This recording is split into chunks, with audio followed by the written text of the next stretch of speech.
صحابہ کرام علیہم رضوان کی محبت کا دل میں ہونا یہ بھی ضروری ہے، کیونکہ اگر صرف آپ لفظی ترجمے پر غور کریں گے تو لفظی ترجمے سے انسان بہت سارے مسائل کا شکار ہو سکتا ہے۔ ایک آیت کریمہ ہے سورۃ القحف آیت نمبر 110، اللہ کریم نے ارشاد فرمایا قل انما انا بشر مثلکم، تم فرماؤ ظاہر صورت بشری میں تو میں تم جیسا ہوں، بشر مثلکم۔ اگر آپ اس جملے کا لفظی ترجمہ کریں تو لفظی ترجمہ یہ بنے گا انا بشر، میں بشر ہوں، مثلکم تمہاری مثل، تمہارے جیسا۔ یعنی اللہ پاک نبی پاک علیہ السلام سے فرما رہا ہے کہ اے نبی اپنی امت سے کہہ دو میں تمہارے جیسا بشر ہوں، اگر صرف لفظی ترجمے پر غور کریں۔ اگر یہ ترجمہ قرآن کا کیا جائے اس آیت کا کہ میں تمہارے جیسا بشر ہوں، تمہارے جیسا آدمی ہوں، تمہاری ہی مثل انسان ہوں، تو ذرا غور کیجئے انسان کے ذہن میں، دل و دماغ میں کیا نظریہ پیدا ہوگا، کیا نظریہ اس کا بنے گا کہ نبی پاک علیہ السلام ہماری طرح کے ایک عام سے انسان تھے۔ یعنی جس طرح ہمارا ایمان ہے، ہمارے اعمال ہیں، ہمارے احکام ہیں، جس طرح کے ہم انسان ہیں، نبی پاک علیہ السلام بھی ویسے تھے۔ اور یہ خطاب کن لوگوں سے ہے؟ یہ خطاب ہے جو مشرک تھے، منافقین تھے، جو کفار تھے، ان لوگوں سے خطاب ہے۔ نبی پاک علیہ السلام ہرگز ہماری طرح نہیں تھے۔ ہماری طرح کیسے ہو سکتے ہیں؟ ہمارا ایمان اور نبی پاک علیہ السلام کا ایمان کیا ایک جیسا تھا؟ نبی پاک علیہ السلام کا کلمہ کیا تھا؟ لا الہ الا اللہ انی رسول اللہ، اللہ کے سوا کوئی عبادت کے لائق نہیں، میں اللہ کا رسول ہوں۔ یہی کلمہ اگر ہم پڑھیں تو ہم کافر ہو جائیں گے، ٹھیک ہے؟ اچھا، نبی پاک علیہ السلام کا ایمان اور ہمارا ایمان ایک جیسا نہیں تھا، وہ کیسے؟ اللہ تبارک و تعالی نے جن لوگوں کے بارے میں قرآن میں بیان کیا کہ ان لوگوں کو قرآن سے ہدایت ملتی ہے، فرمایا فیہ ھدی للمتقین، اس قرآن میں جو متقی لوگ ہیں، تقوی والے ہیں، ان کے لیے ہدایت ہے۔ اب وہ کون لوگ ہیں؟ ان کی پہلی صفت اللہ نے بیان کی الذین یؤمنون بالغیب، متقی وہ لوگ ہیں جو غیب پر ایمان لاتے ہیں، غیب پر ایمان لاتے ہیں۔ غیب کیا ہے؟ جنت غیب ہے، دوزخ غیب ہے، فرشتے غیب ہیں، قیامت کا دن ہمارے لیے غیب ہے، اللہ کی ذات ہمارے لیے غیب ہے۔ یعنی ان باتوں کو ماننا یہ ایمان والے کے لیے ضروری ہے۔ غیب پر ایمان ہے نا، دیکھا نہیں، بن دیکھے ایمان لانا ضروری ہے۔ نبی پاک صلی اللہ علیہ وسلم کا ایمان کیسا ہے؟ آپ نے اللہ پر ایمان لائے ہیں، اللہ کو مانا ہے تو اللہ کو آپ نے دیکھا بھی ہے۔ آپ کا ایمان بھی شہادہ ہے، آپ نے جنت کو مانا ہے تو جنت کو دیکھا بھی ہے، دوزخ کو دیکھا بھی ہے، فرشتوں کو دیکھا بھی ہے، عرش و کرسی لوح و قلم کو آپ نے دیکھا بھی ہے۔ تو ہمارا اور نبی پاک علیہ السلام کا ایمان بھی ایک جیسا نہیں ہے۔ پھر حضور علیہ السلام کے احکام اور ہمارے احکام میں فرق ہے۔ سرکار دو عالم صلی اللہ علیہ وسلم آپ شریعت کے قوانین بنانے والے ہیں اور ہم شریعت کے قوانین پر عمل کرنے والے ہیں۔ قرآن پاک میں اللہ تبارک و تعالیٰ نے ایمان والوں کو، مسلمانوں کو نکاح کی اجازت، 4 عورتوں سے نکاح کرنے کی اجازت دی ہے۔ زیادہ سے زیادہ 4 عورتوں سے نکاح مسلمان مرد کر سکتا ہے۔ ما طاب لکم من النساء مثنی و ثلاث و رباع، فرمایا عورتوں میں سے جو تمہیں پسند آئیں، 2 عورتوں سے، 3 عورتوں سے یا 4 عورتوں سے نکاح کرنا چاہو تمہیں اجازت ہے، 4 سے زیادہ عورتوں سے نکاح کرنے کی اجازت نہیں۔ سرکار دو عالم صلی اللہ علیہ وسلم کے لیے بالکل اجازت ہے، آپ جتنی چاہے عورتوں سے نکاح کریں، آپ کے لیے کوئی منع نہیں۔ پھر اس امت کے لوگوں کے لیے حکم کیا ہے کہ یہ اگر آپ کا انتقال ہوتا ہے تو ہماری بیوی 4 مہینے 10 دن عدت میں رہے گی، اس کے بعد کسی اور سے نکاح کر سکتی ہے، اسے بالکل اجازت ہے۔ نبی پاک علیہ الصلوۃ والسلام کی جو بیویاں ہیں، اللہ تبارک و تعالیٰ نے قرآن میں ان کے بارے میں فرمایا ازواجہ امہاتہ، کہ نبی کی جو بیویاں ہیں فرمایا یہ تمہاری مائیں ہیں، مومنوں کی مائیں ہیں، اور ماں سے نکاح حرام ہوتا ہے۔ اسی طرح نبی پاک علیہ السلام کی بیویاں نبی پاک علیہ السلام کے بعد کسی اور سے نکاح نہیں کر سکتی، یہ خصوصیت ہے ان کی۔ اور پھر اگر ہمارا انتقال ہوتا ہے تو ہماری وراثت تقسیم ہوتی ہے ہماری اولاد میں، جو بھی ہمارا مال ہوگا وہ ہماری اولاد میں تقسیم ہوگا۔ سرکار دو عالم صلی اللہ علیہ وسلم کے لیے کیا ہے، آپ فرماتے ہیں کہ ہم جو نبی ہیں ہم درہم و دینار نہیں چھوڑتے، ہماری وراثت درہم و دینار دنیاوی مال و دولت نہیں، بلکہ ہماری میراث اور وراثت وہ علم ہے۔ اسی وجہ سے حضور علیہ السلام کا جب دنیا سے وصال ہوا تو آپ کی وراثت مال آپ کی اولاد میں تقسیم نہیں کیا گیا، کیونکہ آپ منع کر چکے تھے اس بات۔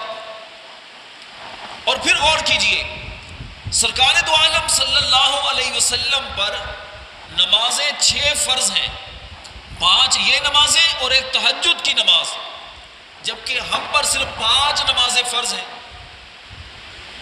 ہمارے اور نبی پاک علیہ السلام کے احکام میں بھی فرق ہے۔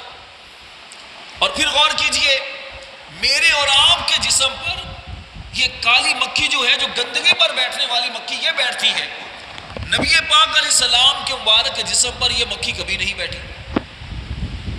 میرے اور آپ کے پسینے سے بدبو آتی ہے، سرکار دو عالم صلی اللہ علیہ وسلم کے مبارک پسینے سے خوشبو آتی ہے۔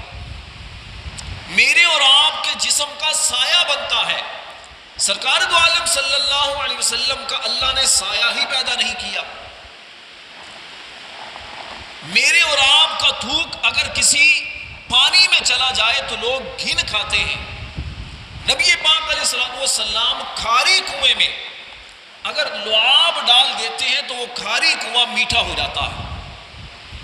میری اور آپ کی بات ہمارے بچے بھی بڑی مشکل سے مانتے ہیں، نبی پاک علیہ السلام کی بات نہ صرف جانور مانتے ہیں، نہ صرف انسان مانتے ہیں، بلکہ آپ اگر سورج کو اشارہ کرتے ہیں تو سورج مغرب سے پلٹ آتا ہے، چاند کو اشارہ کرتے ہیں تو چاند 2 ٹکڑے ہو جاتا ہے، آپ درخت کو اشارہ کرتے ہیں درخت جڑوں سمیت آپ کی بارگاہ میں حاضر ہوتا ہے، آپ نماز کی حالت میں اگر ہاتھ بڑھاتے ہیں تو جنت میں انگور کے خوشے کو پکڑ لیتے ہیں۔ آپ فرماتے ہیں کہ میں نماز میں ہوتا ہوں، فرمایا میرے صحابہ، بخاری شریف کی حدیث ہے، تم میرے پیچھے نماز پڑھتے ہو، تمہارا رکوع، تمہارا سجود، تمہارے سجدے اور تمہارے دل کی جو کیفیت ہے خشوع و خضوع، وہ بھی مجھ پر پوشیدہ نہیں ہے۔ ہمیں آگے بھی کچھ تھوڑا سا نظر آتا ہے، ایک لیمٹ ہے، ہمیں اتنا نظر آتا ہے، نبی پاک علیہ السلام جس طرح سامنے سے دیکھتے اسی طرح پیچھے سے بھی دیکھتے۔ تو بہت ساری چیزوں میں ہم میں اور نبی پاک علیہ السلام میں فرق ہے۔ وہ لوگ جو یہ کہتے ہیں وہ ہماری طرح کے انسان تھے، ہم نے کہا جناب یہ نبی پاک علیہ السلام کو اللہ نے کیوں فرمایا، اے محبوب تم فرماؤ کہ میں ظاہر صورت بشری میں تم جیسا ہوں، اس کا مطلب یہ نہیں کہ میں تمہارے جیسا انسان ہوں، نہیں، ظاہر صورت بشری میں تمہارے جیسا ہوں، آدمی ہونے میں تمہارے جیسا ہوں، لیکن میری حقیقت وہ میرا رب جانتا ہے۔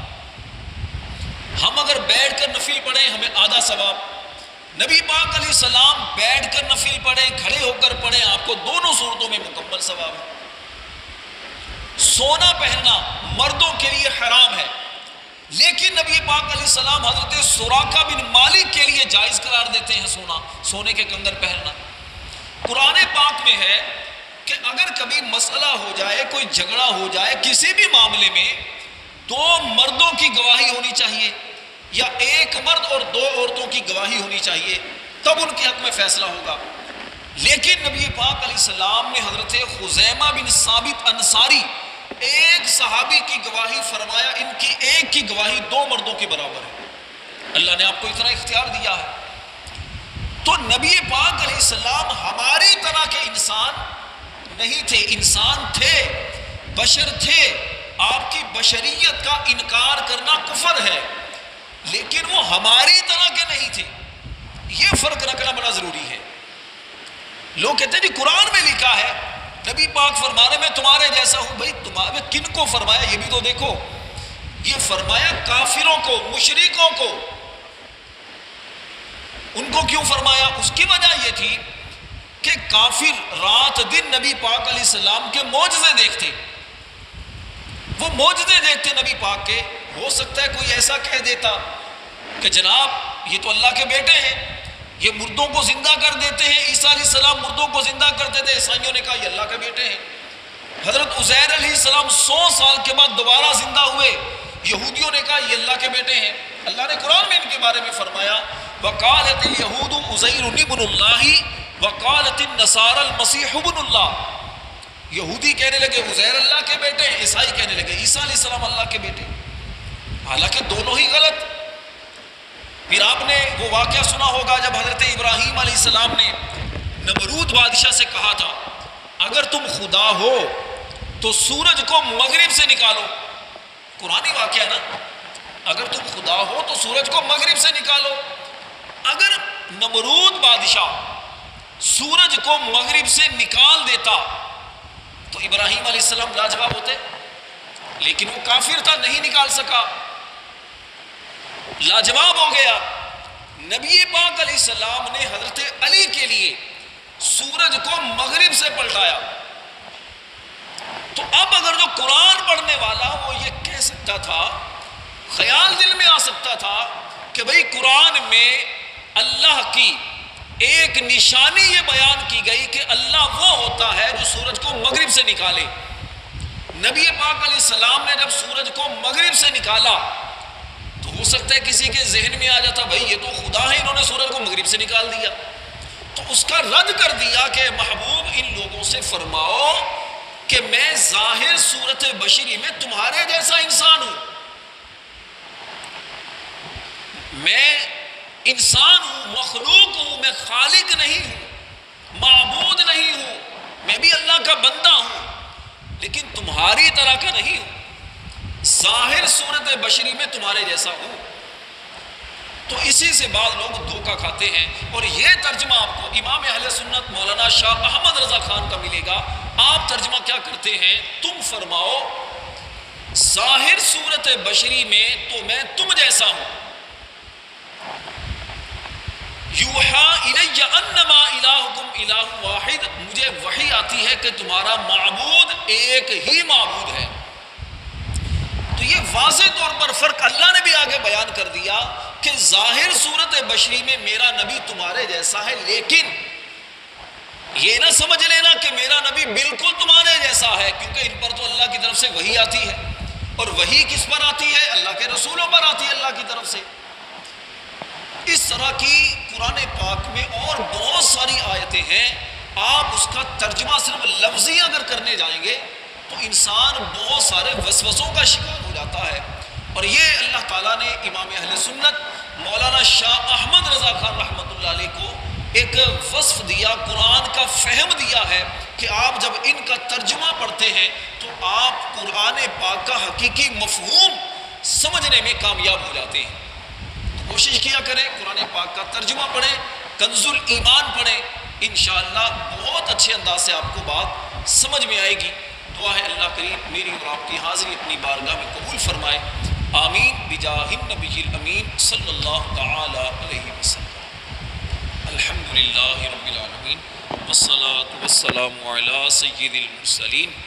اللہم ربنا آتنا فی الدنیا حسنہ وفی الآخرۃ حسنۃ وقنا عذاب النار۔ یا رب العالمین یا ارحم الراحمین، ہماری حاضری اپنی بارگاہ میں قبول فرما۔ یا اللہ ہمارے صغیرہ کبیرہ گناہوں کو معاف فرما، ہماری غلطیوں کوتاہیوں لغزشوں خطاؤں سے درگزر فرما۔ یا اللہ بیماروں کو شفا عطا فرما، جو مسلمان پریشان ہیں ان کی پریشانیاں دور فرما، جو قرض دار ہیں انہیں بارے قرض سے نجات عطا فرما، ہم سب کا خاتمہ ایمان پر فرما۔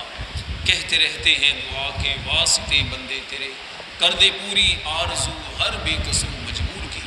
صلی اللہ تعالی علی حبیبہ محمد و آلہ و صحبہ اجمعین برحمتک یا ارحم الراحمین۔ لا الہ الا اللہ محمد رسول اللہ۔